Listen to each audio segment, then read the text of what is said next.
পাতা।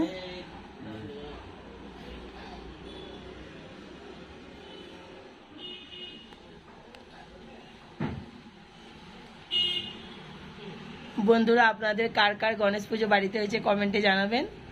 আমার বাড়িতে খুব ছোট্ট করে আমি যেমন পেরেছি করেছি।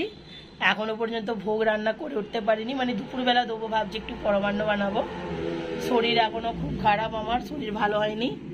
তো এই যে 5 রকম ফল, এখানে লাড্ডু, আর এখানেও 5 রকমের লাড্ডু একটা আলাদা পেয়েছি এনেছি। আর ওখানে গুজিয়া বা কাজ্জিকাই আর একটা ফ্রাইড মোদক আছে, ভাজা মোদক, এইটুকু এনেছি। একটু সব বাইরে থেকে এনে করা হয়েছে। এবার ঘরে আমি একটু দুপুরবেলা পায়েস বানাবো পরমান্ন, সেইটা ভগবানের গণেশকে দেবো সেবা ভোগ হিসাবে। শরীর সবার খুব খারাপ, বাড়িতে অনেক রোগী হয়ে গেছি, সেটা